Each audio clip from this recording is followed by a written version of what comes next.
Mining కర్ణాటకలో జరిగిన Obulapuram mining case అంటే ఆంధ్రప్రదేశ్లో ఒకప్పుడు తీవ్ర దుమారం రేపింది. ఇది ఇప్పటి మాట కాదు, 14 ఏళ్ల క్రితం మాట. కానీ అప్పుడు నమోదైన కేసుకు సంబంధించి తర్వాత గాలి జనార్దన్ రెడ్డి అప్పట్లో జైలుకి వెళ్ళి వచ్చారు. అలాగే ప్రస్తుతం కర్ణాటక మంత్రిగా ఉన్నారు. ఇప్పుడు మళ్ళీ 7 ఏళ్ల జైలు శిక్ష అయితే పడింది. నిజ నిర్ధారణ పూర్తయింది. ఒక రకంగా విచారణ కంప్లీట్ అయిపోయింది. గాలి జనార్దన్ రెడ్డి దోషి అని తేలిపోయింది ఎట్టకేలకు. ఈ కేసులో కృపానందం ఐఏఎస్ అధికారి ఎవరైతే ఉన్నారో మాజీ ఆయన, అలాగే అప్పట్లో మంత్రిగా పనిచేసిన సబితాందర్ రెడ్డి, వీళ్ళైతే నిర్దోషులుగా విడుదలయ్యారు.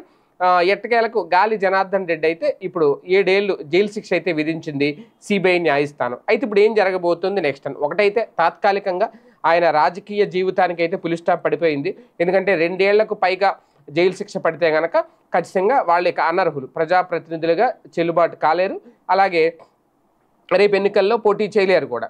అయితే ఇప్పుడు ఏమన్నా శిక్ష తగ్గించమని సుప్రీంకోర్టుకి ఏమైనా వెళ్తారా, హైకోర్టుకి ఏమైనా వెళ్తారా, అవసరమైతే సర్వోన్నత న్యాయస్థానానికి వెళ్తారా ఏంటనేది చూడాలి. ఏది ఏమైనా ఓబులాపురం మైనింగ్ కేసు ఏదైతే ఉందో ప్రస్తుతం అలాగని చెప్పి మైనింగ్ అక్రమ తవ్వకాలు ఆగుతాయా ఈ కేసు ద్వారా ఇలా శిక్ష పడింది అని చెప్పలేము.